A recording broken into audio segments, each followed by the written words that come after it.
बेटा इधर देखो, फैराडे का फर्स्ट लॉ कर लिया था कल।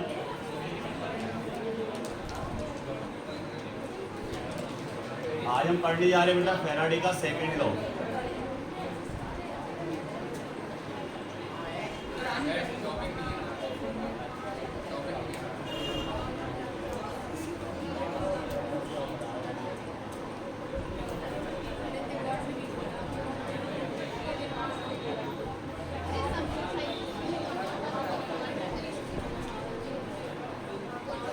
इधर देखो जरा बेटा, फैराडे का जो सेकंड लॉ है वो भी इलेक्ट्रोलाइटिक सेल के लिए है, जो पहले अपन ने पढ़ा था। इसमें उसमें एक सॉल्यूशन के लिए फैराडे लॉ लगाया था, इसमें 2 सॉल्यूशन के लिए लेंगे। तो 2 अलग अलग कंटेनर लेना है। सबसे पहले अपन एक कंटेनर ले रहे हैं, ये फर्स्ट कंटेनर है, इसके बाद एक सेकंड कंटेनर है।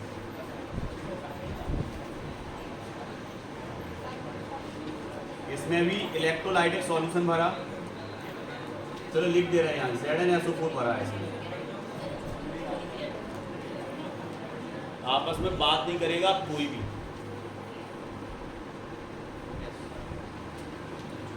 दूसरे कंटेनर में बेटा हमने CuSO4 ले लिया, और इसको अच्छे से समझ लो क्योंकि दोनों ही मोस्ट इंपॉर्टेंट क्वेश्चंस हैं,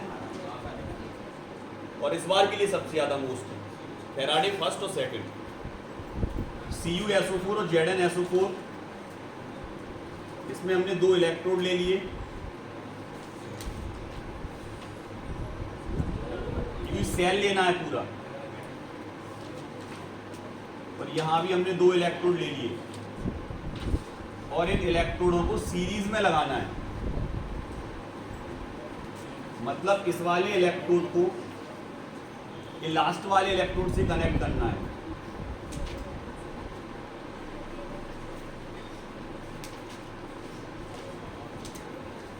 अगर ये आपका पॉजिटिव पोल है,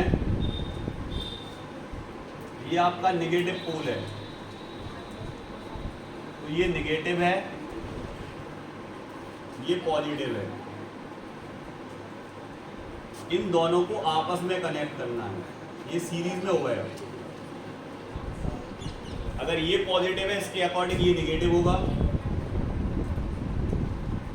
अगर ये नेगेटिव है तो इसके अकॉर्डिंग ये पॉजिटिव होगा। अब जो भी करंट आप अप्लाई करोगे वो दोनों को सेम मिलेगा।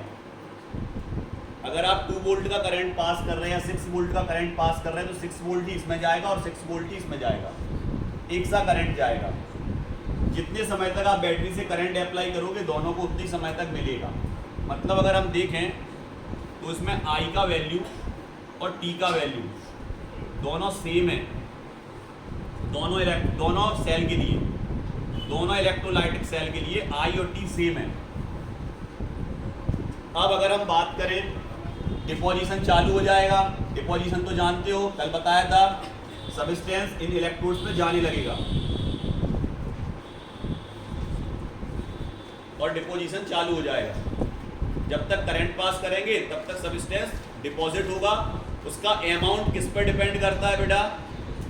उसमें जितना आप करंट फ्लो कर रहे हैं उस पर डिपेंड करता था। कल हमने इक्वेशन ये निकाला था, बिल्कुल निकाला था सर, क्या? M is directly proportional Q। बिल्कुल सर, अभी भी याद है फैराडे का फर्स्ट लॉ यही कहता था। यहाँ से हम इसको हटाते थे तो आता था M equal Z into Q। बिल्कुल सर, याद है पूरा कल का, कल आपने यही समझाया था। अब अप्लाई करेंगे इस वाले सेल के लिए इस इक्वेशन को और इस वाले सेल के लिए, तो इसके लिए क्या हो जाएगा? तो आप कह दोगे सर M इक्वल, M के नीचे हम क्या लगा दे रहा है, किसका डिपोजिशन हो रहा है? Zn का। MZn, अमाउंट देख रहे हैं Zn का, equal Z into Q। Clear? ऐसे ही अगर हम बात करें इसके लिए तो इसके लिए क्या हो जाएगा? MCU equal Z into Q। Clear? इसके लिए ये और इसके लिए ये। अब हमें Z का वैल्यू पता था, कल आपने बताया भी था सर, Z इक्वल होता है E अपॉन F, ये होता था। तो Z की जगह हम वैल्यू रख सकते, क्या रख देंगे हम Z की जगह? तो आप कह दो कि सर अब इक्विवेलेंट जो वेट आएगा ना वो इसमें आएगा Cu के लिए, और इक्विवेलेंट जो वेट आएगा वो आएगा इसमें Zn के लिए। क्लियर?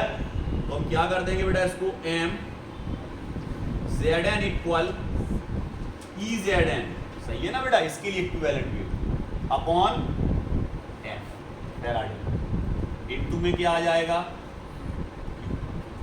चल ही रहा, हमने तो केवल किसका वैल्यू रखा है, Z का वैल्यू E का किस केस में रखा, Zn केस में, Cu के। एक इक्वेशन ये बनेगा और दूसरा भी सेम बनेगा, बस m की जगह Zn की जगह क्या आ जाएगा, बोलते जाओ जल्दी, MCu equal ECU upon F,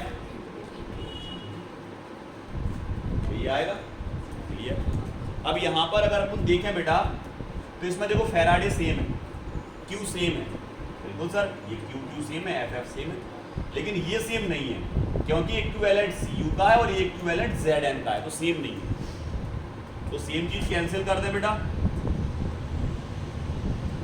clear? इस इक्वेशन को हम ऐसे लिख सकते sir, mZn upon MCu equal EZn upon E, note down, figure बनाओ,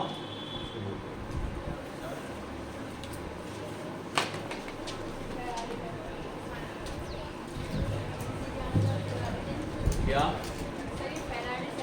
इधर देखो बेटा, एक चीज और समझ लो अच्छे से, ये जो आपने Zn और Cu के केस में लिया, ये कोई भी मेटेलिक सॉल्ट हो सकते हैं, कोई भी मेटेलिक सॉल्ट हो सकते हैं, तो इसको अगर आप E1 मानोगे और इसको E2 मानोगे तो ये क्या हो जाएगा फिर, M1 अपॉन M2 और E1 अपॉन E2, तो इसको ऐसे लिख सकते हैं M1 upon M2 equal E1 upon, आपकी बुक्स में ऐसा ही लिखा मिलेगा। क्लियर? नोट कर लो।